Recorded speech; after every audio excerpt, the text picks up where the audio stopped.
damos un paso más en nuestro itinerario y una vez que hemos presentado la visión eclesiológica del Papa Francisco desde la misión, ahora en esta charla nos vamos a centrar en las misiones adyentes como la misión de la Iglesia desde el planteamiento del Papa Francisco. Cuentan que Francisco Javier, copatrono de las misiones con Teresa de Lisieux, en sus últimas noches de vida tenía un sueño recurrente que despertaba al pequeño grupo de compañeros apostólicos. Más. La tradición ha expresado que ese sueño era su profundo deseo y anhelo de hacer llegar la misión más lejos. Estaba urgido por un más que se abría a cada persona y a la humanidad entera. No sé si será casualidad o providencial, pero el Papa Francisco, procedente de los jesuitas, en su exhortación programática Evangelii Gaudium, en el número 27, expresa también un deseo que nos invita a comunicar. Sueño con una opción misionera capaz de transformarlo todo para que las costumbres, los estilos, los horarios, el lenguaje y toda estructura eclesial se convierta en un cauce adecuado para la evangelización del mundo actual más que para la autopreservación. El sueño misionero o el deseo que el Papa Francisco ya desde sus inicios quiso ofrecer a la Iglesia, ¿no? ¿Y cuál es la visión? De entrada, no sé si seré, como se comenta por la Castilla profunda, una llana barrancos, pero yo me niego, aunque al principio lo reconozco que yo también vivía un poco de esa lógica, de todos aquellos que han intentado decir que el Papa Francisco ha dado un paso atrás, desde nuestro punto de vista, el paso atrás, y que no habla de la misión adyentes. Sería un poco, en esa sola ida y venida, que la misión no es necesaria, que la misión está aquí, un poco lo que algunos también agoreros, que de forma equivocada, decían de Evangelii Nuntiandi de Pablo VI. Algunos autores, y curiosamente se les da más valor en este sentido, que no son católicos, reconocen que la visión sobre la misión adyentes del Papa Francisco es la que mejor se sitúa en este mundo nuestro, principalmente misionólogos de las iglesias de la Reforma, ¿no? ¿Y por qué? Porque dicen que con sus planteamientos, con su estilo, se ha situado en un contexto posmoderno y poscolonial. Esas dos lacras, esas dos chepas que nos han cargado la Iglesia, y reconozcámoslo muchas veces con razón, ¿no? En ese escenario es característico de Francisco, pero también es el paradigma actual de la actividad misionera de la Iglesia en general, tras dejar atrás el paradigma de la época moderna y colonial. Aquí vendría bien comparar brevemente cuál era un poco la visión de la misión en la época de las llamadas misiones extranjeras. No lo vamos a hacer porque no tenemos tiempo y de eso ya habéis oído hablar, pero sobre ese trasfondo vamos a ver algunas ideas, ¿no? Y sabemos que la Iglesia, como decíamos ayer, ha de vivir en constantes en contexto, o que ha de vivir adoptando figuras diversas a lo largo de la historia. Es curioso el cierto paralelismo que existe entre las ideas o las imágenes de Iglesia en cada época y cómo la misión a veces ha ido paralela y también, digámoslo, desde su carácter de la misión profética, ha sido capaz de desestabilizar esas imágenes de Iglesia que se mostraban inadecuadas, ¿no? El siglo XX hizo ver, por un lado, el enorme esfuerzo y la inmensa generosidad de aquel proyecto, que podía contar a su favor con el éxito histórico de haber depositado el germen del Evangelio en todos los continentes, pero por otro lado obligó a reconocer el fracaso de muchos de sus presupuestos. Recordamos la Maximum Nihilum de Benedicto XV, como ya es una exhortación profética en ese tiempo entre guerras, ¿no? No vamos a entrar ahí, pero la Primera Guerra Mundial, sobre todo a nivel social y más a nivel eclesial, pues hizo ver el fracaso de muchos de sus presupuestos.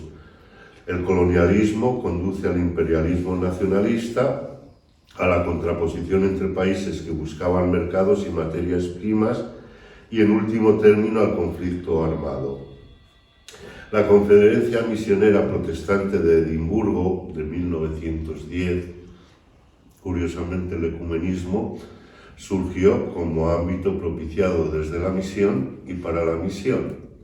Esta conferencia, se suelen decirla, que es el primer encuentro así un poco más global, y ahí fue donde la expresión máxima de la ilusión de evangelizar al mundo entero desde lo que se entendían la superioridad de los valores cristianos y occidentales. Pero la guerra de 1914 suscitó interrogantes terribles y peligrosos. ¿Podían ser evangelizadoras iglesias que no habían sido capaces de frenar los conflictos bélicos en países cristianos? ¿No debía ser considerado el cristianismo como la religión de extranjeros prepotentes? ¿No aplicaban el mismo esquema de sometimiento sobre los grupos cristianos convertidos? ¿No era necesario el proceso de inculturación protagonizado por el clero nativo y por las iglesias locales? ¿No había que superar una concepción de salvación excesivamente espiritualista y ultramundana? ¿No había que adoptar una actitud de diálogo que eliminara el proselitismo? La figura de misión colonial y moderna debía reajustarse a las nuevas circunstancias nuevas históricas y a las nuevas reflexiones teológicas.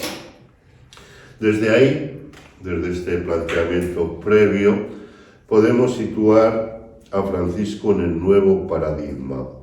El cambio de época operado en la figura del mundo y en la figura de la Iglesia fue generado en medio de tensiones numerosas.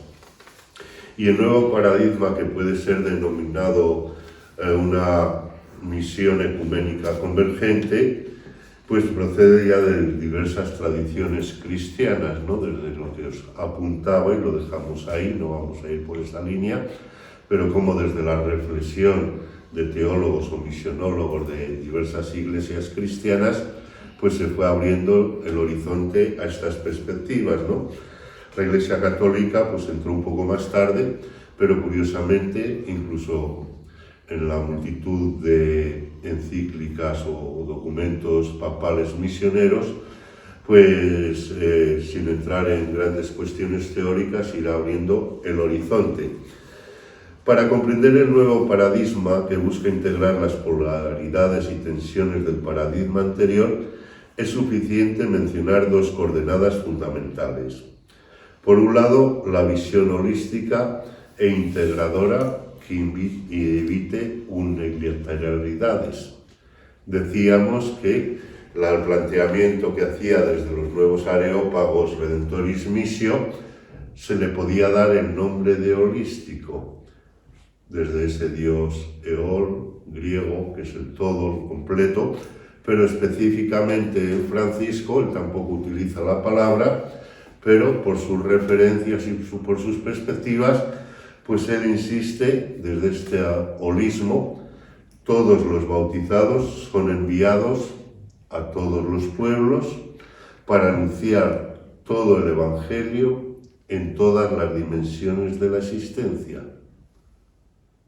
El pueblo de Dios, Ardientes ya estaba en germen, se va llevando adelante, pero será especialmente Francisco en que insista desde esta concepción eclesiológica de la misión, discípulos misioneros, ¿no? Sabéis que esta expresión, discípulos misioneros, está tomada de América Latina, como muchas ideas madre del Papa Francisco, y sobre todo se reflexionó en el último encuentro del CELAN, en Aparecida. Ahí hubo un fuerte debate que decían, unos proponían que todos somos discípulos y misioneros. Fue la línea que triunfó.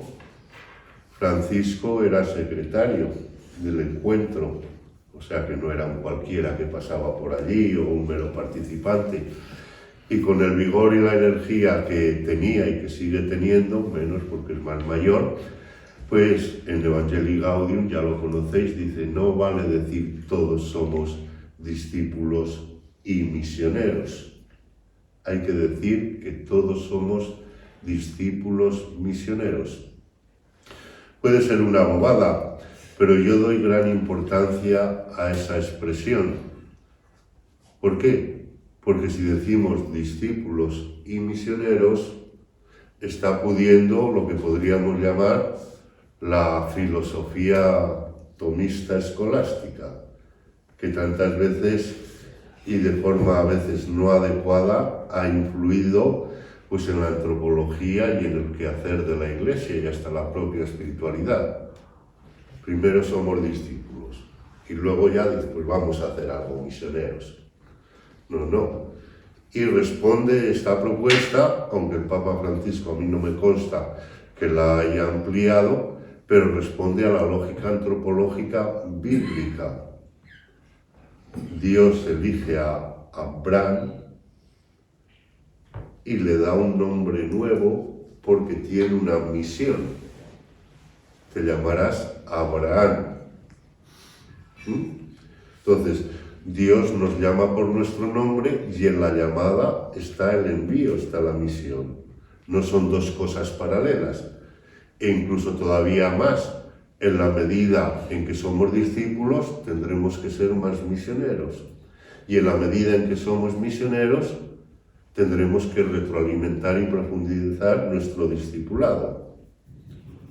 Dicho de otra forma, en la espiritualidad que se ha gestado en nuestros ambientes eclesiales, me centro más pues, en la espiritualidad presbiteral porque es la que más conozco, ¿no?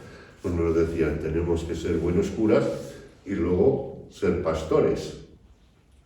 El ejemplo que nos puede sonar a risa es muy elemental, pero que mostraba eso, ¿no? Del ejemplo, dice, si un sacerdote está en su casa rezando vísperas y vienen a avisarle porque hay una persona que está muy malita, se planteaban los moralistas, dice, ¿qué hay que hacer? La respuesta yo la pongo en plan cómico, dice, pues preguntar, ¿y cómo está de malo? ¿Está muy malo? ¿Se está muriendo? ¿O todavía va a aguantar para yo poder terminar de rezar? A los mayores igual os suena o decís que qué bobadas digo yo, pero un poco yo creo que es esa lógica, y sobre todo en la espiritualidad del sacerdote diocesano, pues iba mucho en esa línea, ¿no? La figura del cura de Ars, pues oye, yo no voy a negar su santidad, tenía aspectos muy buenos, pero en el fondo como que estaba en una burbuja y por eso era buen cura. Pues bendito sea Dios, pero para eso existe otro modo de existencia que se llama la vida contemplativa, ¿no? Desde ahí, todos los bautizados, el Papa insiste en muchas expresiones, dice hasta el más sencillo, aunque no tenga, pues es capaz de decir al vecino, Dios te ama, o Dios te quiere, Dios te perdona, ser feliz. En nuestros ambientes españoles eso es más difícil, porque hemos vivido de la supuesta cristiandad, ¿no? Como que todos estaban convertidos, teníamos a unos héroes que estaban en misiones, que eran muchos, la gloria de la Iglesia, entonces desde ahí es uno de los problemas personales de cara a la evangelización y a la pastoral concreta que veo. Mientras no adquiramos esta lógica de que todos somos misioneros en nuestros ambientes a nivel bautismal, y por otro lado a todos los pueblos, un elemento que siempre ha venido recordando el magisterio y la reflexión teológica, la catolicidad. cosa que a veces se olvida y que corremos el peligro actualmente para anunciar todo el Evangelio, aunque él dice que en la Evangelii Gaudium que hay una jerarquía de verdades o de cuestiones, ¿no? Que lo que hay que anunciar es lo primero, lo principal, lo más vital. Dice, luego ya se irá profundizando en cuestiones secundarias. Por ejemplo, pues en la Iglesia a veces podemos estar más obsesionados con X, a veces, lo digo claramente, con el tema de la moral sexual. Pues tenemos una moral, tenemos unos planteamientos, pero lo primero de cara a una posible conversión no es el tema ese, sino mostrar al Dios cristiano, al Dios extrovertido. Entonces, en todas las dimensiones, todo el Evangelio y todas las dimensiones de la existencia, frente a la concepción de salvar almas, de bautizar infieles, pues ya claramente pues se ha visto, y en nuestros ambientes lo tenemos claro, pero la Iglesia no siempre se tiene claro eso. Planteamiento de las misiones o sin ir a misiones. Cuando salió el catecismo de la Iglesia Católica, un catecismo, el primer catecismo no es el primer catecismo conciliar, el único catecismo conciliar en la Iglesia Católica fue el de Trento, porque en el concilio sí se discutió catecismo sí o no, se dijo o no, luego ha salido, es muy buen catecismo, pero algunos pensaban, dice, pues ahora que se hagan unas versiones reducidas, porque ese tocho, ¿quién se le va a leer? Y dice, y lo repartimos por las casas, lo mismo que lo de las Biblias, que me parece muy bien, que se repartan, pero ¿para qué les quieren? Para que cojan polvo las estanterías de maderas nobles que se tienen. Entonces, desde ahí, no me tiren de la lengua, porque podía contar anécdotas un poco graciosas, pero no es el caso, ¿no? Y entonces, todas las dimensiones, la salvación integral que llamamos y que ya quedó más o menos claro en Evangelii Nuntiandi, ¿no? Entonces, desde ahí, esa visión holística y, por otro lado, la visión trinitaria. Insiste continuamente de que la misión arranca de Dios, que a partir del amor originario del Padre se ha ido desplegando la historia por las misiones del Hijo y del Espíritu Santo. La misión no es propiedad de la Iglesia, es la Iglesia la que está llamada y enviada como servidora de la misión de Dios. Lo que decíamos ayer de la Missio Dei, que fue para mí, pues no digo que el único, pero uno de los principales logros de Agentes y del concilio, situarlo, arrancar la misión en el misterio histórico-salvífico de este Dios que quiere abrazar el mundo, ¿no? Entonces, esta misión trinitaria pues también tiene una gran fuerza. Recuerdo lo que decíamos, por influencia del ámbito protestante, pero que gracias a Dios se ha incorporado, ¿no? Desde ahí, Francisco, sobre todo desde el Evangelii Gaudium y sus pronunciamientos posteriores, participa de los elementos fundamentales de este paradigma, la dimensión trinitaria que permite una visión holística, y luego la unión de eclesiología y misionología. Pues la misión de la Iglesia no puede ser vista nada más que desde la Missio Dei, y toda renovación de la Iglesia debe realizarse en clave misionera.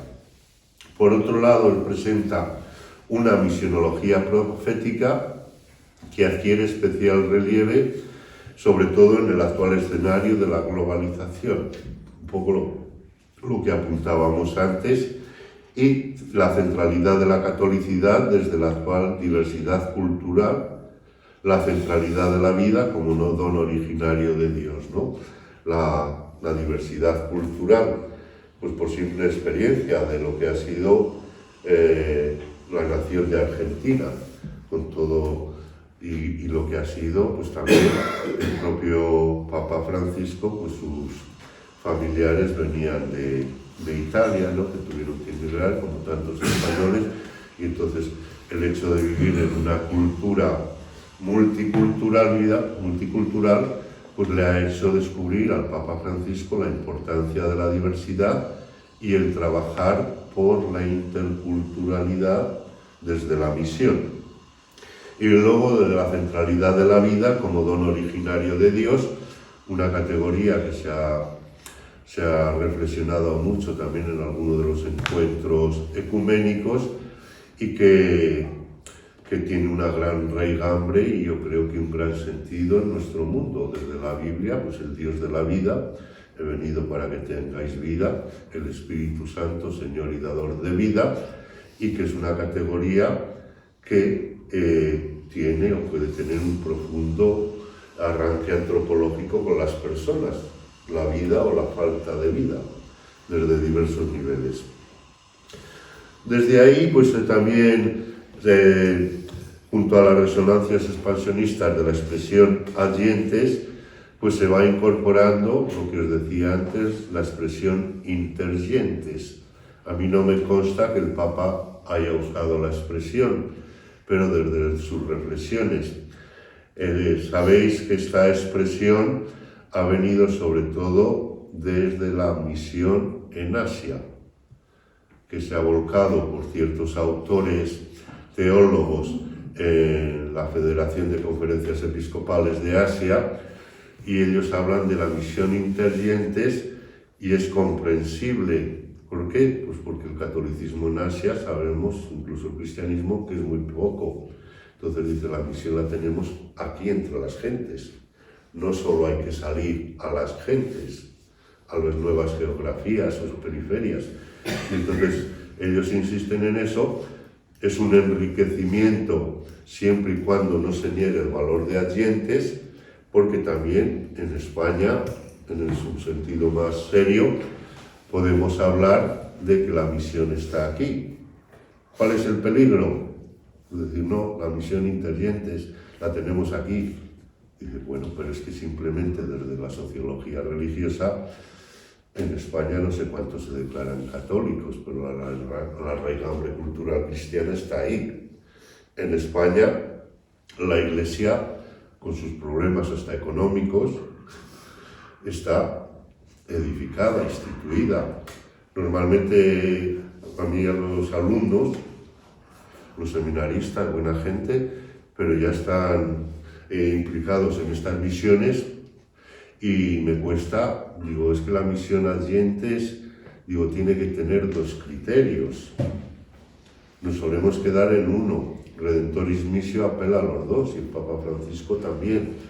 ¿Y cuáles son esos dos criterios? Pues aquella acción evangelizadora que va dirigida a las personas o a los grupos humanos donde no tienen experiencialmente, eso lo añado yo, conocimiento de Cristo. Y junto a ello, donde la Iglesia no está suficientemente edificada.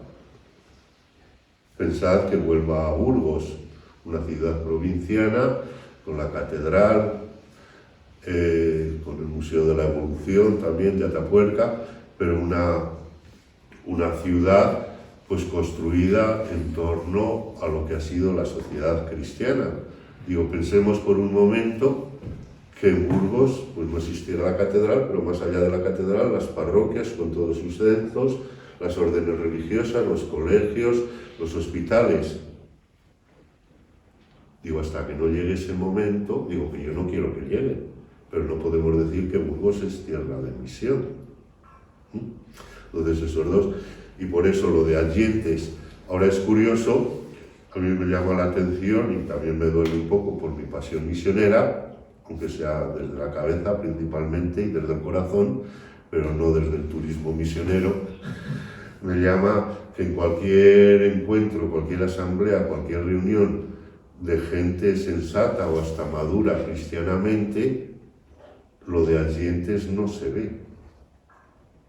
No es solo problema ya de los obispos y de los presbiterios, porque han asumido eso de que la misión, pues ahora lo tenemos que hacer aquí. Digo, no, si es que eso es el paradigma, eso es el futuro. La misión se fortalece dándola desde la especificidad que decíamos al hablar de Redentoris Missio, ¿no? Y entonces, pues no tiene la culpa nadie, pero también hay que tener en cuenta esas batallas. Las asambleas diocesanas, pues pongo dos, la de Valencia, que conozco un poco las conclusiones, que tuve que ojear, y la de Burgos, que me ha tocado trabajar desde dentro. Pues la misión a dientes y los misioneros no saben. Entre ese pueblo de Dios que todavía sigue queriendo y hasta idealizando, haciendo ídolos o superhéroes a los propios misioneros y misioneras. ¿Por qué? Porque se nos ha metido en la cabeza la urgencia y las miras provincianas.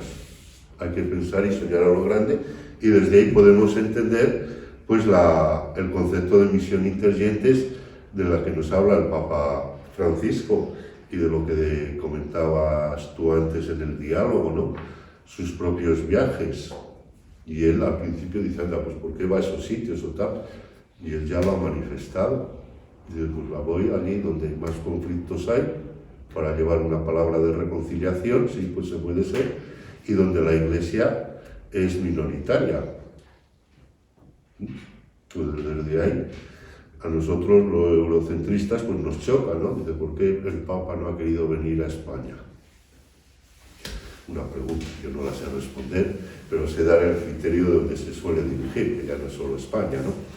Entonces, desde ahí, la misión debe ser entendida como un diálogo universal, Fratelli Tutti, por poner un ejemplo, en la que todos puedan participar en libertad y que no es una acción unidireccional, sino que de occidente hacia oriente o hacia el sur, sino multidireccional, y por eso hay que contar también con la misión en retorno, es decir, con los misioneros provenientes de países que llamamos misionados.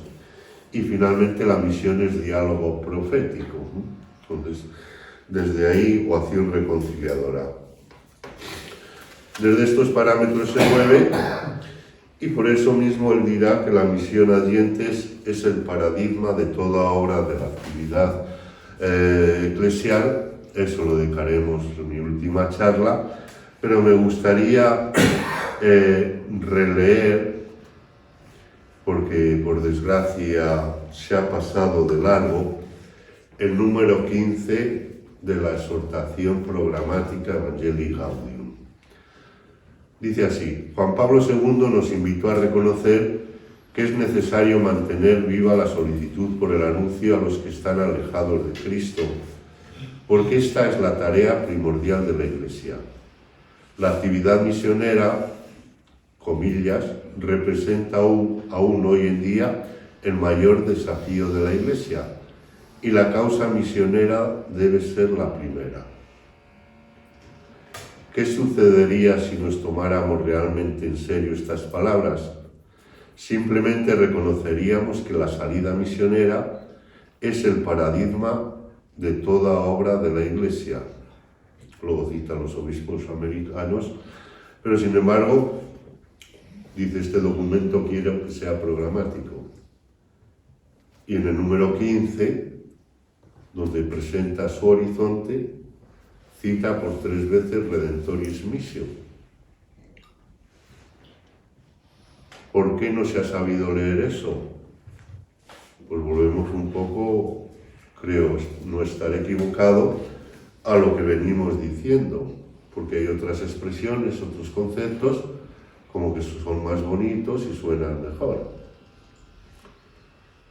Si leemos honradamente el texto, algunos dicen, no, es que Francisco no cita, no habla mucho de la misión adyentes, dice, porque como había hablado Juan Pablo II y entre ellos pues no es que se llevasen bien, ¿tá?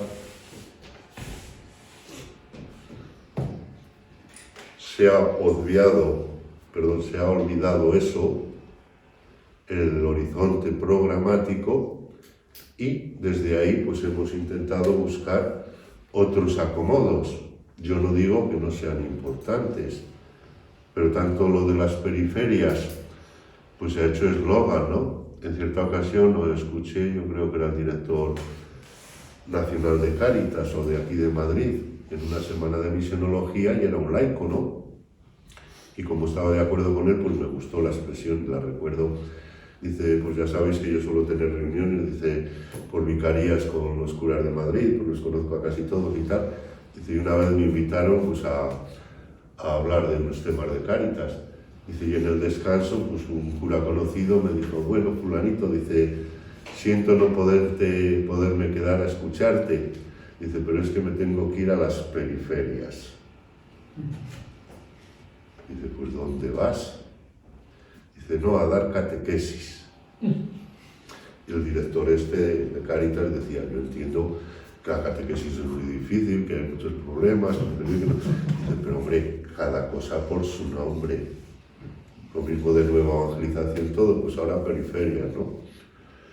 Misiones extranjeras tuvo un puntazo, lo que pasa que no se le ha reconocido, yo lo suelo decir. Justo en el momento intermedio entre que estaba el cónclave tenía que salir un número y era sobre la misión en la ciudad o algo así.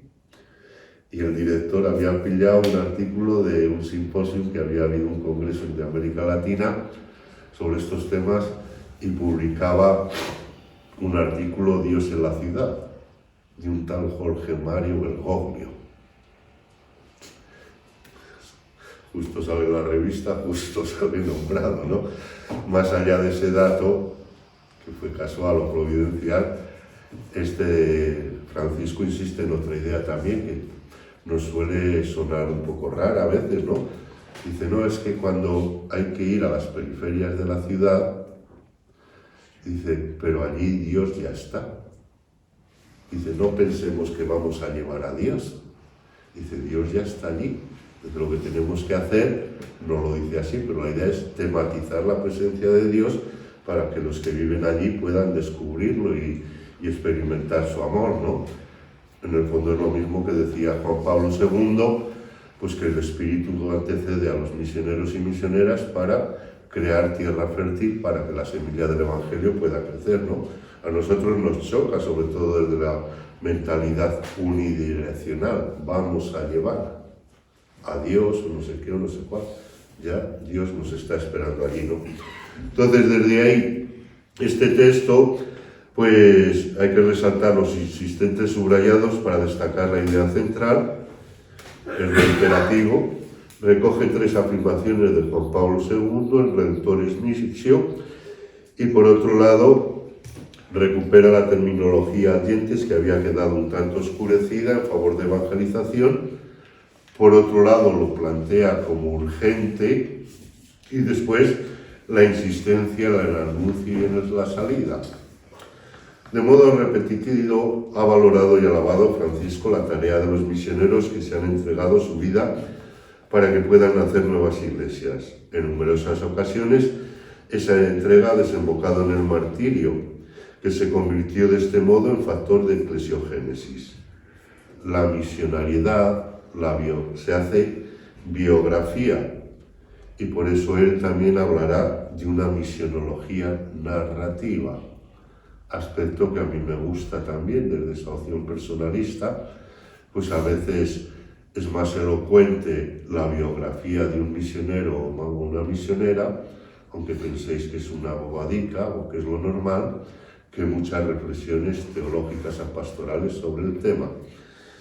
Y desde ahí entronca con el horizonte universal y con el núcleo que brota del mensaje cristiano. Se puede afirmar con nitidez, una vez más lo decimos, que no es la Iglesia la que hace la misión, sino que la misión la hace la Iglesia, e incluso lo ha dicho él expresamente.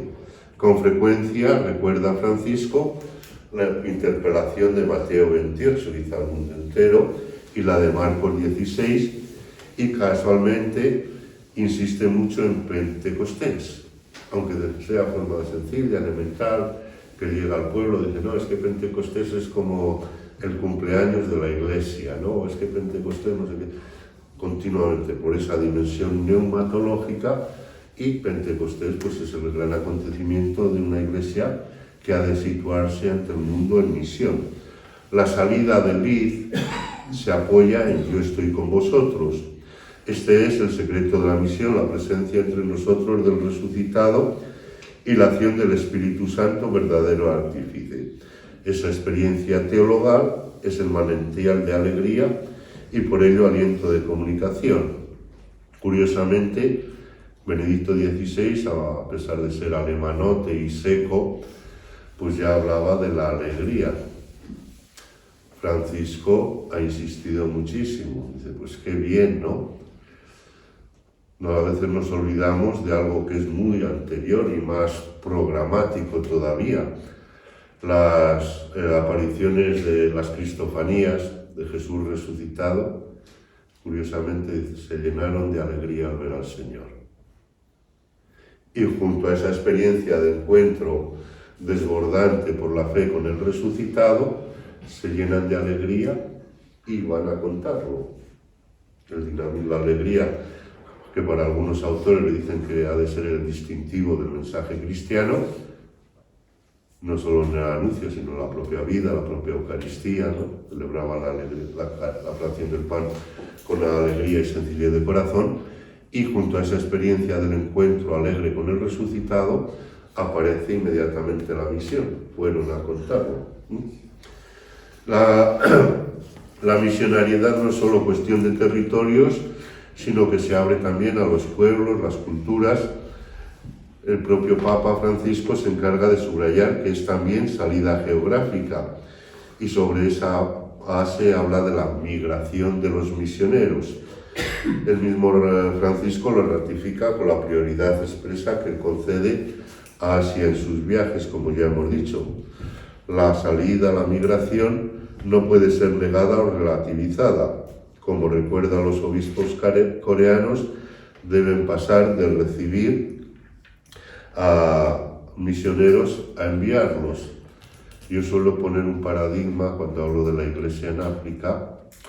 El Papa Pablo VI, pues cuando visitó África, les decía: tenéis que ser misioneros de la propia África.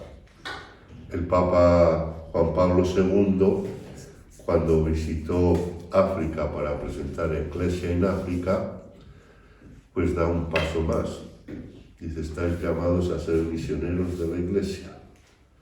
Estos cambios de paradigma o avances en continuidad, que pueden parecer pequeños detalles y que desembocan pues, en la importancia que el Papa Francisco da a esa misión de dar y recibir, o de compartir desde la pobreza y la pequeñez, lo que en África se llama la solidaridad pastoral también, ¿no? Desde ahí pues aparecen nuevas fronteras que colocan la primera línea de la misión, los flujos migratorios, ¿no? Y que se convierten en frontera misionera en la Iglesia y que deben atravesar los inmigrantes.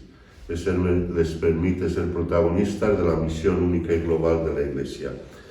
El carácter prioritario y paradigmático de la misión a dientes adquiere si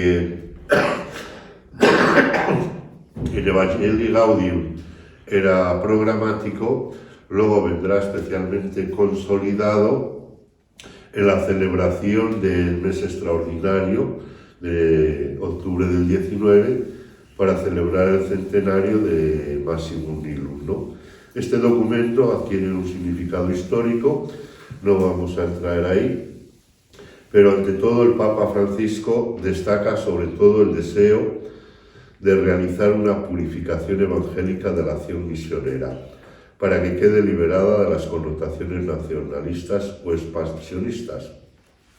En esa carta que dirigió, yo creo que era el cardenal Bueler, sobre el mes extraordinario, una carta breve con muchas resonancias a muchas citas expresas del Redemptoris Missio, y con esta idea también de fondo, para evitar lo que Benedicto XV criticaba,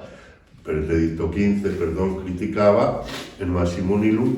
Él insiste todavía más sobre la purificación, la renovación evangélica, para evitar esos problemas de colonialismo.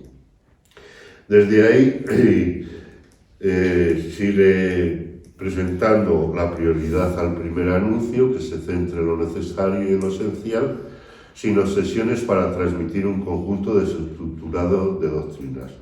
De este modo, desde la centralidad de la evangelización, la Iglesia misma se evangeliza, se renueva y se refuerza para poder ofrecer el gozo del Evangelio.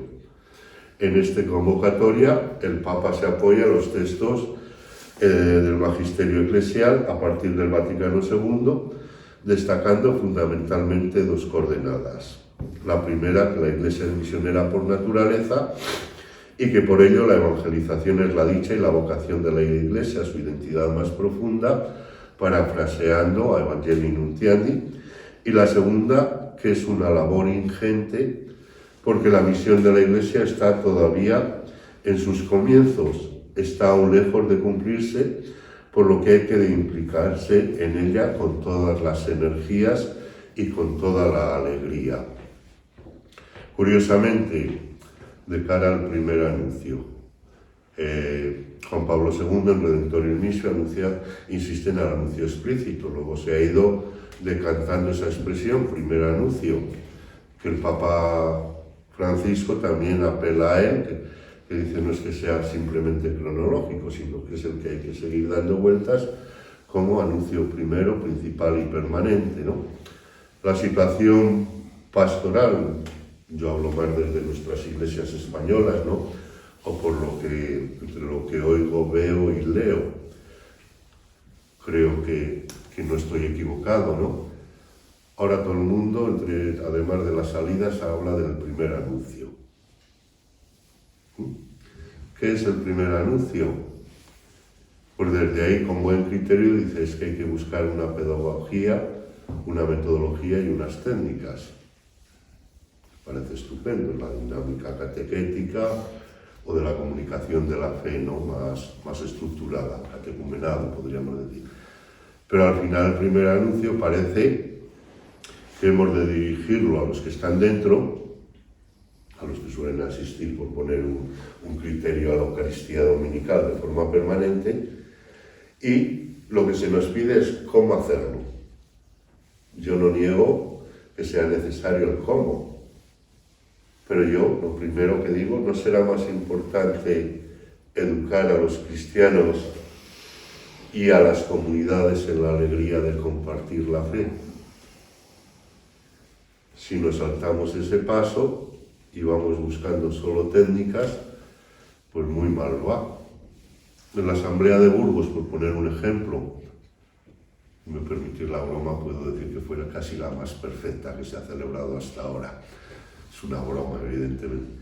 Pero a lo que voy en este tema del primer anuncio, había varias propuestas en esa línea, no es que fuesen contradictorias, pero muy divergentes, y al final, ya en la votación final, fue todo un lío, porque no se sabía muy bien qué votar, se meten unas u otras, y entonces desde ahí que pues necesitamos una profundización, pero no solo por decir, no, es que hay que llevar a cabo el primer anuncio. Hay que hacer que la gente se sienta contenta, alegre de encontrarse con el resucitado y se consideren templos vivos del Espíritu, para que de la abundancia del corazón hable la lengua. Es difícil, por lo que decía antes, España, como ha sido exportadora de misioneros y todo el mundo era cristiano, pues desde ahí nos resulta más difícil y problemático. Pero ahí está el reto, y entonces también lo que hemos dicho en otro momento, ¿no? Que yo soy cada vez más partidario, pero veo que es imposible, que hay que hacer menos cosas y con más sentido. Menos cosas, y desde ahí el sentido del primer anuncio. Y luego cuando se habla del primer anuncio, todo el mundo hace el primer anuncio, vamos. Como las congregaciones religiosas, cuando llegó el proceso de renovación a raíz del Vaticano II, pues escribían las biografías de sus fundadores y decían, es que nuestro fundador, nuestra fundadora se adelantó al concilio. Y yo digo en plan de broma, digo, pues ¿para qué pedimos? ¿Para qué hicimos el concilio? Ahora ver Antonio, me recuerdo que lo dije una vez en Zaragoza y estaba don Elías riéndose todo. Una broma, ¿no? Entonces, todo el mundo primer anuncio. Dice, ¿pero qué entendemos por primer anuncio? No nuclear, no inventar.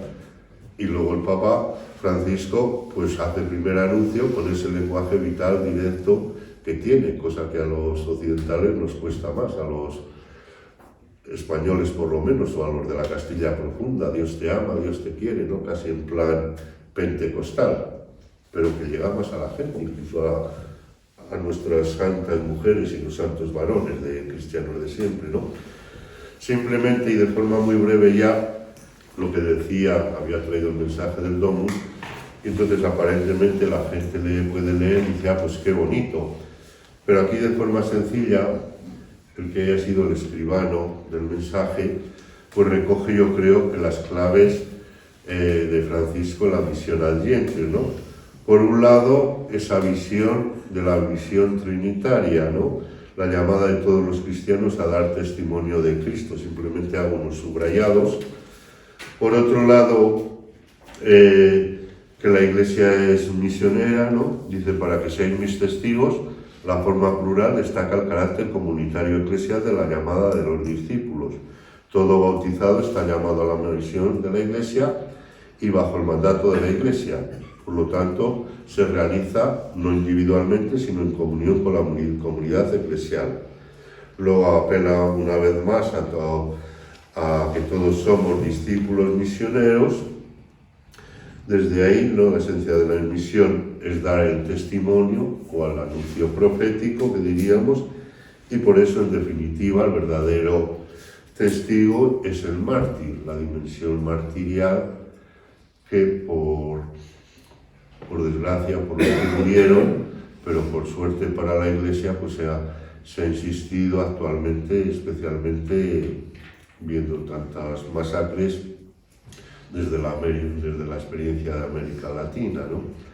Y curiosamente allí hay una idea que a mí me gusta, porque pensamos en mártires, Óscar Romero, los de la UCA, etcétera, etcétera. Juan Pablo II no aludió a Óscar Romero, pero los pocos días de ser martirizado era el Domingo de Ramos, y tiene una locución preciosa sobre los mártires y la Iglesia martirial. No le cita, ¿no? Pero se sabe que era a raíz de eso, ¿no? Las relaciones no iban bien, como ya sabéis, ¿no?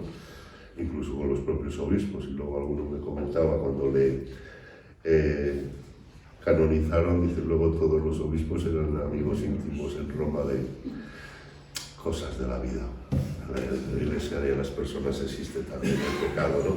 Entonces el testimonio, el martirio, luego hasta los confines de la tierra, la catolicidad desde el holismo y la insistencia de una Iglesia en salida, pues sobre todo, dice, las persecuciones y situaciones de guerra, violencia, reconciliación, misericordia, y luego pues dice esta salida también, dice, existen todavía hoy zonas geográficas donde los misioneros testigos de Cristo no han llegado con la buena nueva. Por otra parte, ninguna realidad humana se extraña a la atención de los discípulos de Cristo en la misión, es decir, salidas geográficas, salidas a los nuevos areópagos o interscientes, y dice, en este sentido, la misión también será siempre misión adyentes, como nos ha enseñado el Concilio Vaticano II, porque la Iglesia siempre debe ir más lejos para anunciar al amor de Cristo a todos. Hay una expresión que a mí me gusta. Continuamente el Papa siempre habla del primarear, o sea, la palabra ¿qué quiere decir? Y él lo recuerda continuamente. Cristo nos amó primero. Cristo, y desde que no se tiene esa experiencia, todo lo demás pues se convierte en propaganda o en religiosidad barata o en proselitismo, ¿no? Entonces, desde ahí habla también dice, son los aniversarios misioneros de estos años, pues podríamos saberlo de la narración o de la misionología biográfica, narrativa, y la insistencia también de las iglesias locales, y también pues en los organismos de obras pontificias y cooperación de animación misionera, ¿no? Unos detalles, pero que quería haceros ver el trasfondo del planteamiento de la misión Advientes en Papa Francisco. Luego ahí simplemente lo apunto porque yo creo que ya me estoy pasando de tiempo. Conversión pastoral y misionera. Palabra clave en ciertos ámbitos de América Latina y palabra programática en el Papa Francisco. ¿Quién habla hoy ya de la conversión pastoral y misionera? Lleva 10 años. son una boadica en la eternidad. Y desde esa clave yo la había oído en América, el año que estuve en el Laterano, iba a un curso de pastoral y la había oído allí a un profesor, a Sergio Lanza, y me pareció estupenda. El Papa ha insistido porque esa es la clave, como decíamos ayer, medio en broma, medio en serio, para la renovación hasta de los obispos y del Papa. Y desde el número 25, que habla del sentido programático para avanzar en el camino de una conversión pastoral y misionera. Alude a Unitate Reintegratio, que copió una reflexión casi al pie de la letra de los hermanos protestantes de la Reforma, y desde ahí pues el Vaticano presentó la conversión como la apertura a una permanente reforma. Pero la conversión de la Iglesia es para la misión, porque la misión antecede a la Iglesia, y la Iglesia, si quiere recuperar una nueva primavera, al menos que ella esté a la altura de las circunstancias y de las llamadas que Dios le dirige, y desde ahí pues insiste en que es impostergable la conversión de la parroquia, la conversión de las comunidades de base y pequeños movimientos de tres formas, cada iglesia particular, el obispo, y luego una conversión incluso del papado, ¿no? No podemos vivir de ese criterio tan común y tan mortal de que siempre se ha hecho así. No quiero extenderme, sería un tema interesante también el planteamiento de la conversión pastoral misionera, pero simplemente dejarlo ahí y, por desgracia, pues hacer ver que igual en la Iglesia vivimos a golpe de nuevos eslóganes y no profundizamos en su sentido genuino. Ahora se habla mucho de la sinodalidad. Bendito sea Dios, no voy a ser yo que esté en contra. Tesis doctoral mía era sobre las experiencias sinodales posconciliares en Castilla y León, pero que vamos cambiando de clichés y en el fondo, perdónenme ustedes, hacer menos y con más sentido. Y el sentido, desde la propia Biblia, desde el propio Adiente, desde el Redemptoris Missio y desde el propio Francisco, el sentido, el horizonte, el paradigma, como veremos luego, no es otro que la misión.